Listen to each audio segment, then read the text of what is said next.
Radio মালঞ্চর পক্ষ থেকে আপনাদের অসংখ্য ধন্যবাদ যে আমরা 1000 সাবস্ক্রাইবার পেয়েছি। আরও মানুষ আমাদের সাথে যুক্ত হচ্ছেন। আমরা আশা করি আপনাদের উচ্চ গুণমান সম্পন্ন অডিও স্টোরি কন্টেন্ট দিয়ে যাব। অনুরোধ এটুকুই, পাশে থাকুন, ভুল ত্রুটি মতামত দিয়ে জানান, আমাদের আরও সমৃদ্ধ করুন। আপনাদের ভালো লাগাই আমাদের একমাত্র উদ্দেশ্য। শুনতে থাকুন রেডিও মালঞ্চ।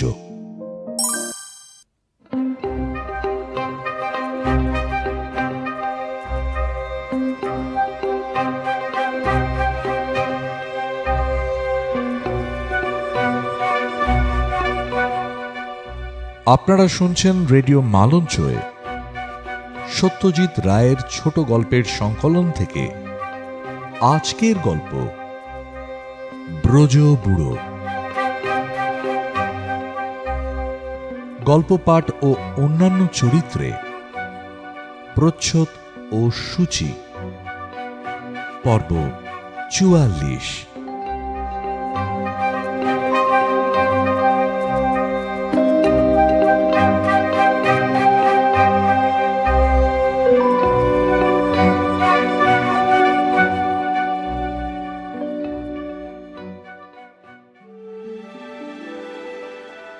শঙ্কর চৌধুরী আধখানা হাতের রুটি ছিঁড়ে ডালে চুবিয়ে মুখে পুড়ে একবার পাশে বসা ছেলের দিকে চেয়ে নিলেন। তারপর চিবোতে চিবোতে বললেন, তোকে একটা কথা বলবো বলবো করে বলা হয়নি। আমাদের ডাইনে একটা বাড়ির পরে একটা দোতলা বাড়িতে এক বুড়ো থাকে, দেখেছিস? হ্যাঁ হ্যাঁ হ্যাঁ বলল শুভু। রোজ স্কুল থেকে ফেরার পথে দেখি একতলার বারান্দায় একটা বেতের চেয়ারে বসে থাকেন, আমার দিকে চেয়ে হাসেন। হাসিটা কি বেশ খোশ মেজাজের হাসি? শুভু একটু ভেবে বলে, একটু দুষ্টু দুষ্টুও হতে পারে।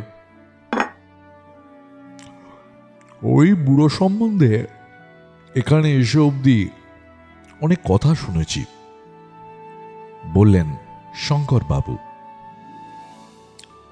উনি নাকি তন্ত্র জানেন, টুকটাক করে, যাদের পছন্দ হয় তাদের অনিষ্ট করতে পারেন। মোট কথা উনি ডাকলেও ওর কাছে যাস টাস না। শুভুর ভালো নাম সুবীর, বয়স 12।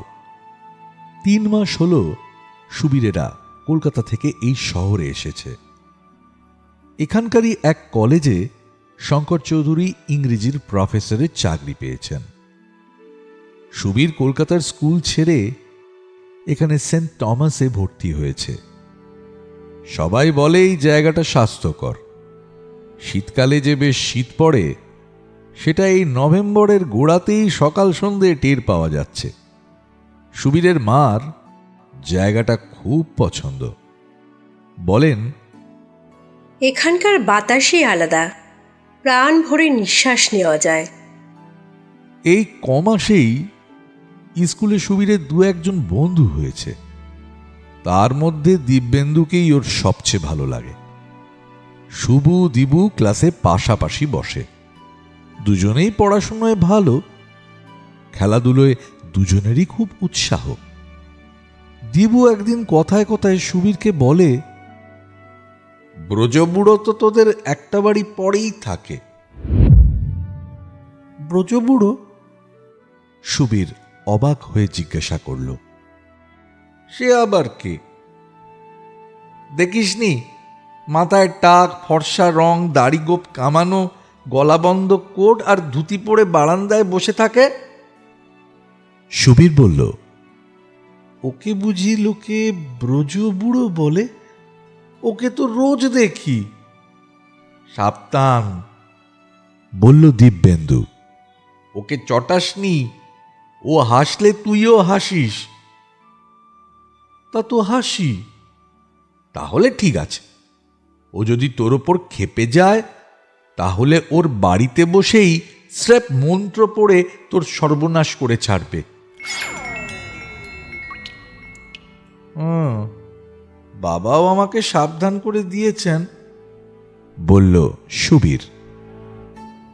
একদিন পঞ্চাকে ডেকে একটা ঘুড়ি দিয়েছিল, কোথায় পেল কে জানে, খুব রহস্যজনক ব্যাপার। ওর পুরো নাম কি তা জানি না। এর কিছুদিন পরে সুবীরদের প্রতিবেশী অনুকূল সাহা সন্ধ্যায় এলেন সুবীরের বাবার সঙ্গে আলাপ করতে। আগে আসেননি কখনো, এই প্রথম। বয়সে সুবীরের বাবার চেয়ে অন্তত 10 বছরের বড়। বসবার ঘরে সোফার এক পাশে বসে বললেন, ডিস্টার্ব করলুম না তো? না না, বললেন শঙ্করবাবু। আমি ভাবছিলাম একদিন আপনার ওখানে ঢু মারব। আপনি এলাহাবাদ ব্যাংকে আছেন না? আগে হ্যাঁ, আমি সংসার করিনি, এখানে আমার বাড়িতে আমি একা। কলকাতায় এক ভাই আছে, লোহা লক্করের ব্যবসা করে। আপিস থেকে ফিরে পাড়ার কারুর না কারুর বাড়িতে গিয়ে গল্প সল্প করি, অবশ্যই একজন বাদে। কি ব্রজকিশোর বাড়ুজ্জে নাম শুনেছেন? যাকে ব্রজবুড়ো বলে, আমাদের বাড়ির একটা বাড়ি পড়ে থাকে। হ্যাঁ, ভদ্রলোকের তো অনেক গোলমাল শুনেছি, বিস্তর। বুড়ো এখানে আসে বছর 15 আগে, আমি তখনও আসিনি, কিন্তু বুড়োর দক্ষিণের লাগোয়া বাড়ির নরেশ মল্লিক ছিলেন। তিনি 30 বছর হলো এখানে আছেন। সদানন্দ রোডে গয়নার দোকান আছে। তিনি বলেন সুটকেস হোল্ডল ছাড়াও বুড়োর সঙ্গে নাকি একটা সবুজ রঙের বাক্স ছিল, সে এক আলিশান ব্যাপার। সঙ্গে একজন লোকও ছিল, সে পরের দিন চলে যায়। ওই সবুজ বাক্সের কথা এখন শহরের সকলেই জানে। আমাদের তো বিশ্বাস অতি বুড়ো তন্ত্রমন্ত্রের সব সরঞ্জাম রয়েছে। উনি আসার আগে নাকি বাড়িটা খালি পড়ে থাকতো। তন্ত্রের ব্যাপারটা কি সত্যি বলে মনে হয়? আমি বলতে পারবো না, তবে নরেশবাবুর কাছেই শুনেছি বুড়োর দোতলার ঘর থেকে মাঝরাত্রিরে নানা রকম সব শব্দ শুনেছেন। করতালের আওয়াজ, ডুগি পেটানোর আওয়াজ, বিড়বিড় করে বলা সব মন্ত্র, মাঝে মাঝে হাসির শব্দ। এটা বিশ্বাস না করে উপায় নেই। কারণ বলছি, বুড়োর উত্তরের বাড়িতে যিনি থাকেন, ভদ্রলোকের নাম বোধহয় জানেন। বাড়ির দরজায় কাঠের ফলকে দেখেছি এনকে মজুমদার। হ্যাঁ, নিশিকান্ত মজুমদার ইন্স্যুরেন্স অফিসে চাকরি করেন। ইনিও মাঝরাত্রিরে ওইসব শোনেন। এমনকি একদিন জানলায় একটা বীভৎস মুখ দেখেন। মজুমদার মশাই সোজা গিয়ে বুড়োকে বলেন যে এইভাবে প্রতিবেশী শান্তিভঙ্গ করলে তিনি পুলিশে খবর দেবেন। এটা বিকেলবেলা, বুড়ো তখন বারান্দায় বসে। শাসানোর ফল কি হলো? সেই তো বলছি, গোলমাল তো বন্ধ হলোই না, মাঝখান থেকে নিশিকান্ত বাবুর ব্যারাম বাঁধিয়ে বসলেন। হাই ফিভার 106 ডিগ্রি অবধি উঠেছিল। ডাক্তার বললেন ভাইরাস ইনফেকশন। 7 দিনে জ্বর ছাড়ল। নিশিকান্ত বাবু দৃঢ় বিশ্বাস বুড়ো তুক করেছিলেন। নীলোৎপল বাবুর একটি ছেলে আছে, বছর 15 বয়স, নাম রতন। আমাদের বাড়ির কাছেই ওই কাকমারার মোড়টাতে থাকে। বুড়ো নাকি তার সঙ্গে ভাব করার জন্য খুবই ব্যগ্র। হাসি মুখ করে হাতছানি দিয়ে ডাকে। রতন ওর ব্যাপার জানে, তাই কোনো আমল দেয় না। সুবীরকে তার বাবা বারণ করেছেন, কিন্তু দিব্যেন্দুকে কেউ বারণ করেনি। দিব্যেন্দুর বাবা এইসব তন্ত্র মন্ত্র তুকতাক বিশ্বাস করেন না। বলেন, একটা নিরীহ বুড়োকে উদ্দেশ্য করে মিথ্যে গালমন্দ করা হচ্ছে। ওকে দেখলেই বোঝা যায় ওর মধ্যে কোনো গন্ডগোল নেই। দিব্যেন্দু যদিও শুভুকে বুড়ো সম্বন্ধে সাবধান করে দিয়েছিল, কিন্তু বাপের কাছ থেকে সে যে একটা বেপরোয়া ভাব পেয়েছে সেটা যাবে কোথায়। সে একদিন শুভুকে বলল, আজ তোর সঙ্গে ফিরব, তোর বাড়িও যাওয়া হবে, আর বুড়ো কি করে তাও দেখা যাবে। শুভু ভুঁড়ু কুঁচকে বলল, কিন্তু তুই নিজেই তো সেদিন বললি বুড়োর কাছ থেকে দূরে থাকতে। তা বলেছিলাম, বলল দিবু। কিন্তু বাবা বললেন বুড়োর মধ্যে কোনো দোষ নেই, তাই একবার গিয়ে দেখি না কি হয়। এও এক রকমের অ্যাডভেঞ্চার তো। শুভু তার বাবার নিষেধ উড়িয়ে দিতে পারে না। সে বলল, কাছে যেতে পারি, এমনকি কথাও বলতে পারি, কিন্তু ওর বাড়ির ভেতরে ডাকলে যাব না। ঠিক আছে, তাই হবে। স্কুল থেকে ফেরার পথে ব্রজবুড়োর বাড়ি দেখা যেতেই শুভুর বুকের ভিতর একটা ধুকপুকুনি শুরু হয়ে গেল। কিন্তু সে যে ভয় পেয়েছে সেটা তো দিবুকে কিছুতে জানতে দেওয়া চলে না। তাই সে মনে সাহস এনে এগিয়ে চলল দিবুর সঙ্গে। হ্যাঁ, কোনো সন্দেহ নেই, রোজকার মতো আজও বুড়ো বসে আছে বারান্দায়। শুভু দিবু এগিয়ে আসতে ঠিক অন্য দিনের মতো ব্রজবুড়ো হাসি মুখে তাদের দিকে চাইলেন। আজ শুভু বুড়োর হাসির মধ্যে সত্যিই একটা শয়তানি ভাব লক্ষ্য করল। হাসছেন কেন? কিছু বলবেন? দিবু বুড়োর সামনে থেমে পরিষ্কার গলায় জিজ্ঞেস করল। হ্যাঁ, বলবো।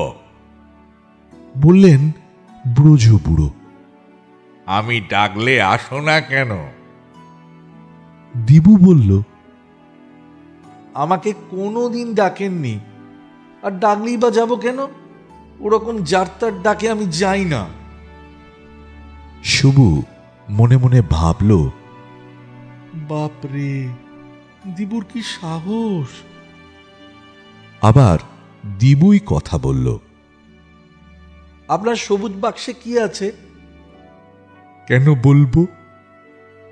বুড়ো মাথা দুলিয়ে দুলিয়ে মিচকি হেসে বলল, আমার সঙ্গে আমার বাড়ির দোতলায় গেলেই জানতে পারবে। বেশি বাড়াবাড়ি হয়ে যাচ্ছে দেখে শুভু এক নিঃশ্বাসে বলে দিল, আরেকদিন যাব, আজ বাড়িতে কাজ আছে। দুজনে চলে এলো পিছন দিকে না তাকিয়ে। দিবুর শুভুর বাড়িতেই বিকেলের খাওয়া সারল। খেতে খেতেই শুভুর বাবা কলেজ থেকে এসে গেলেন। শুভু কোনো কিছু না লুকিয়ে ব্রজবুড়োর সঙ্গে যা হয়েছে পুরো ব্যাপারটা বাবাকে বলে দিল। শঙ্করবাবু কিছুক্ষণ গম্ভীর থেকে বললেন, একবার করেছো এই জিনিস, আর করো না। দিব্যেন্দু, তোমাকেও বলছি, এসব ব্যাপারে সাহস দেখানো কোনো কাজের কথা নয়। বুড়োর মধ্যে অনেক গোলমাল, ওর প্রতিবেশীদের কথা তো অবিশ্বাস করা যায় না। কালই নিশিকান্তবাবু আমার বাড়ি এসেছিলেন। ব্রজ ব্যানার্জির ঘর থেকে মাঝরাত্রিরে নাকি পিস্তলের আওয়াজ পেয়ে বুড়োর বাড়িতে গিয়ে দরজা ধাক্কা দেন। কেউ দরজা খোলে না।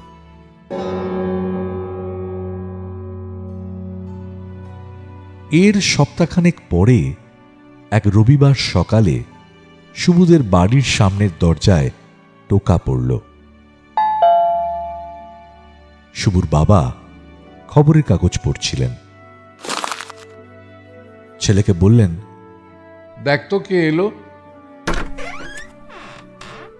শুভু দরজা খুলে দেখে খয়েরি স্যুট পরা একজন বেশ ভালো দেখতে ভদ্রলোক। বয়স 30-এর খুব বেশি না। তার পিছনে রাস্তায় একটি ট্যাক্সি দাঁড়িয়ে। এটাও শুভুর চোখে পড়েছে। ব্রজকিশোর ব্যানার্জির বাড়িটা কোথায় বলতে পারেন? ভদ্রলোক প্রশ্ন করলেন শুভুর বাবাকে। ৭৪ নম্বর সেটা জানি, কিন্তু এখানে তো দেখছি কোনো বাড়িতেই নম্বর লেখা নেই। শঙ্করবাবু দাঁড়িয়ে উঠে হাত দিয়ে দেখিয়ে বললেন, এই দিকে আমার বাড়ির পরের পরের বাড়িটা। থ্যাঙ্কস। ভদ্রলোক যাবার জন্য ঘুরেছিলেন, কিন্তু শঙ্করবাবুর একটা প্রশ্নে থেমে গেলেন। আপনি কি ওর আত্মীয়? হ্যাঁ হ্যাঁ, আমি ওর ভাইপো, ছোট ভাইয়ের ছেলে। আসি। ভদ্রলোক চলে গেলেন। শঙ্করবাবু আবার সোফায় বসে বললেন, হাইলি ইন্টারেস্টিং। আমার ধারণা ছিল ব্রজবুড়োর তিন কুলে কেউ নেই। বিকেলে শুভুরা চা খাচ্ছে, এমন সময় দরজায় আবার টোকা পড়ল।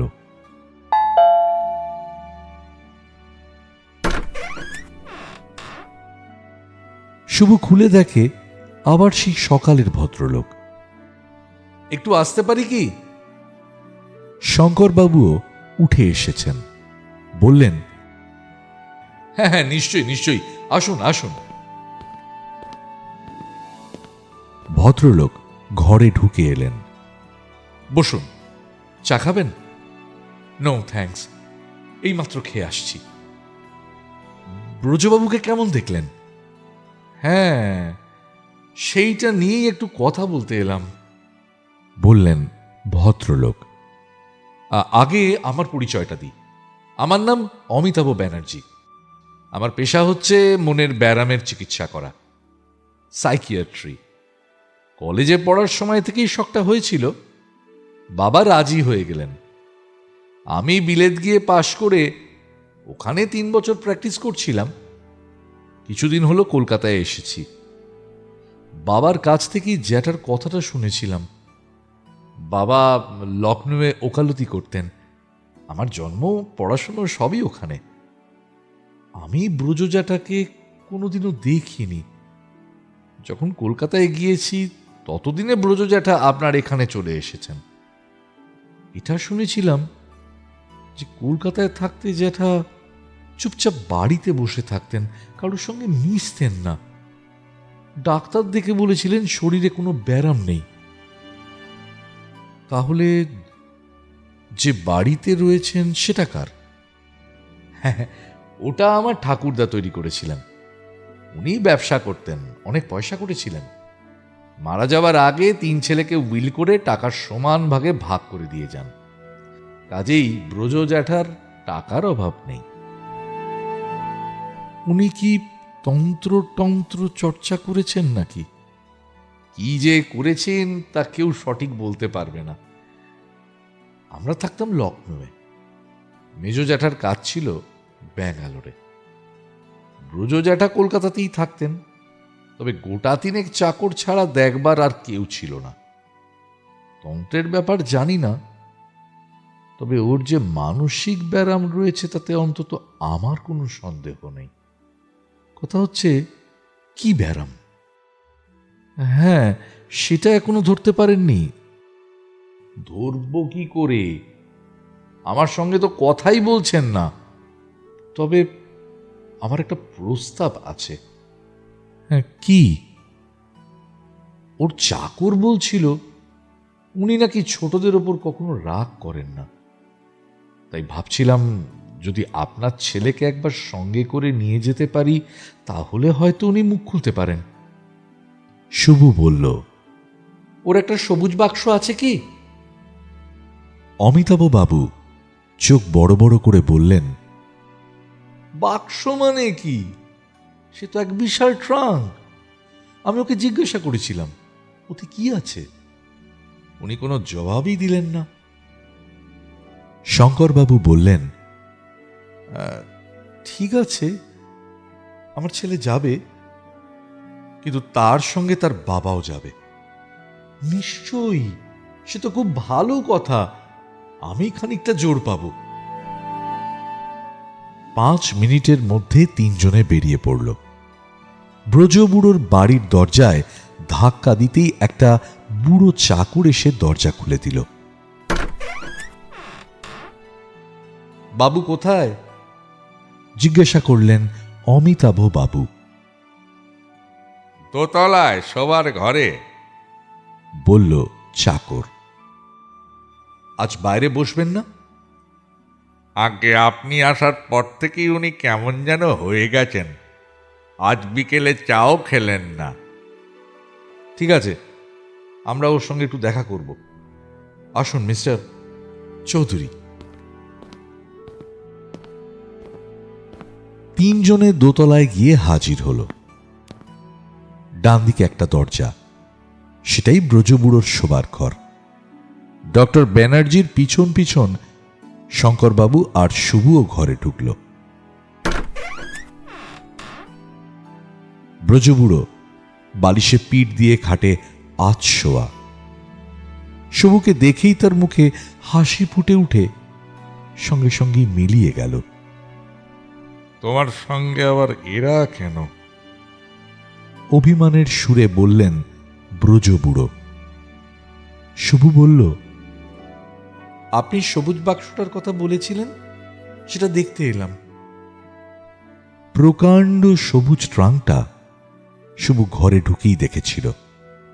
খাটের উল্টো দিকে দেওয়ালের সামনে রাখা রয়েছে।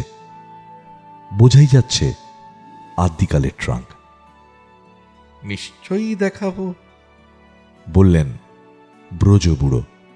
কিন্তু এখন না, এরা ঘর থেকে বেরোলে দেখাবো। ডক্টর ব্যানার্জি শঙ্করবাবুকে বললেন, চলুন মিস্টার চৌধুরী, আমরা পাশের ঘরে যাই।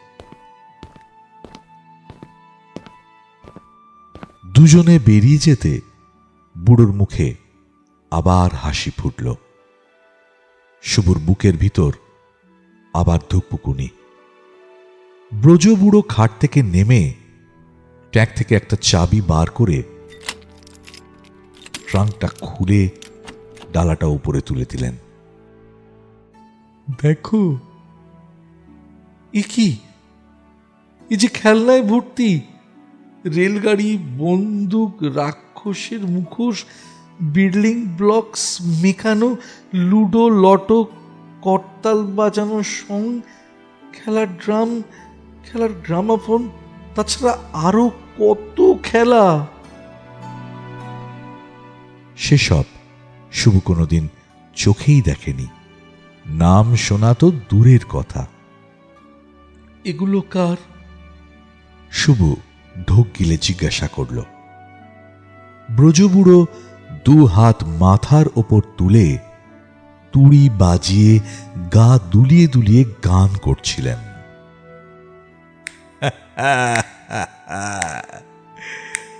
আমি রামকেল তিলক সিং, তাই নাচি তিড়িং তিড়িং।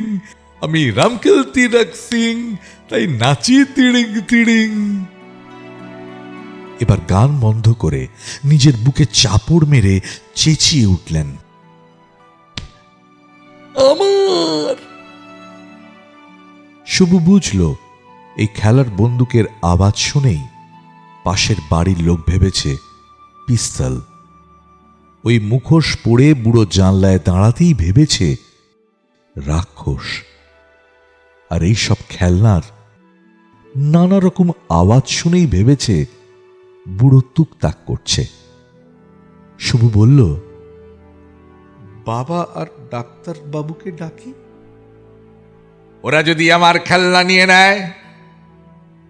বুড়ো কর্কশ গলায় চেঁচিয়ে উঠল। মোটেই নেবে না, ওরা খুব ভালো লোক, আপনার কোনো অনিষ্ট করবে না। তবে ডাকো। দুজনে এলেন। ট্রাঙ্কের ডালা এখনো খোলা। অমিতাভ ব্যানার্জি ভেতরের জিনিসগুলো দেখে চাপা গলায় বললেন, সব ব্রিটিশ আমলের বিলিতি খেলনা, ওর নিজের ছেলেবেলার জিনিস। এর জুড়ি আজকাল আর এদেশে পাওয়া যাবে না। তারপর ব্রজবুড়োর দিকে চেয়ে বললেন, আপনি বসুন জ্যাঠা, বসুন। আমরা আপনার ভালো করতেই এসেছি। যে ভালো রয়েছে তাকে আবার ভালো করবে কি? কড়া সুরে জিজ্ঞাসা করলেন ব্রজবুড়ো। ঠিক বলেছেন, বললেন ডক্টর ব্যানার্জি। আমি ভুল বলেছিলাম। আপনার কোনো চিন্তা নেই, আমি কালকেই চলে যাব। যাবে বই কি, নিশ্চয়ই যাবে। অমিতাভ ব্যানার্জির সঙ্গে শুভু আর শঙ্করবাবু নিচে নেমে এলেন। এও একরকম মনের ব্যারাম, জানেন তো। বললেন ডক্টর ব্যানার্জি। শরীরে বার্ধক্যের পুরো ছাপ, কিন্তু মন সেই বালক অবস্থার পরে আর বাড়েনি। বড়দের তাই সহ্য করতে পারেন না, নিজের বয়সের সাথী খোঁজেন, অথচ কোনো ছেলে ওর কাছে যাবে না। কি করুণ অবস্থা ভেবে দেখুন তো। আপনি সত্যিই কাল চলে যাবেন? শঙ্করবাবু জিজ্ঞাসা করলেন। হ্যাঁ, আমি গেলে উনি ভালো থাকবেন। তাছাড়া এই ব্যারামের চিকিৎসা বলে তো কিছু নেই। শঙ্করবাবু ছেলের পিঠে হাত রেখে বললেন, তুই মাঝে মাঝে ব্রজবাবুকে সঙ্গ দিস, তোর বন্ধুদেরও বলিস। শুভুরা অমিতাভ বাবুর কাছ থেকে বিদায় নিয়ে বাড়ি ফেরার উদ্যোগ করল।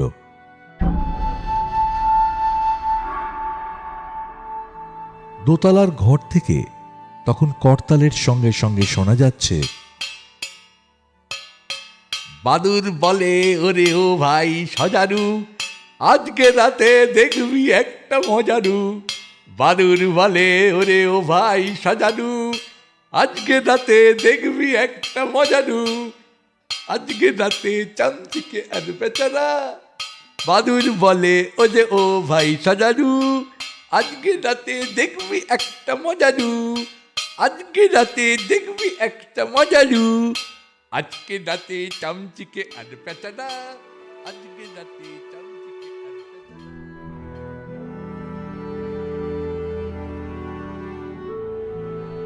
রেডিও মালঞ্চর গল্পগুলো যদি তোমাদের ভালো লেগে থাকে তাহলে রেডিও মালঞ্চকে সাবস্ক্রাইব করো। তোমাদের বন্ধু বান্ধব চেনা পরিচিতর মধ্যে চ্যানেলটিকে শেয়ার করো, আর অবশ্যই ভালো লাগলে লাইক দিতে ভুলো না। তোমাদের মতামত কমেন্ট বক্সে লিখে জানাও। তোমাদের মতামত জানতে পারলে আমরা আমাদের পরিবেশনাকে আরো সমৃদ্ধ করতে পারব। আজ এই পর্যন্তই, আবার আসবো নতুন গল্প নিয়ে। ততক্ষণ শুনতে থাকো রেডিও মালঞ্চর গল্পগুলো।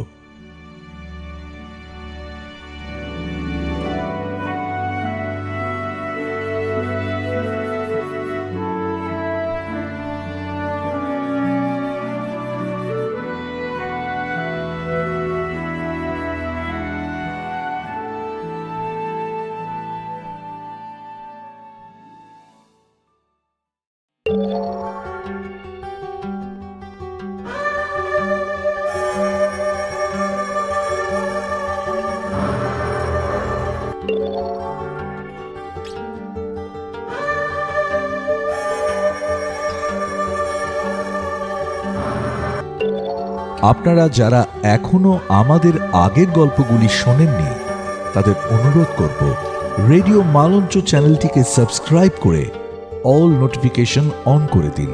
প্রতিটি গল্প অত্যন্ত আনন্দ দেবে আপনাকে ও আপনার প্রিয়জনকে। তাহলে আর অপেক্ষা না করে রেডিও মালঞ্চকে উপভোগ করুন, শুনুন, শোনান।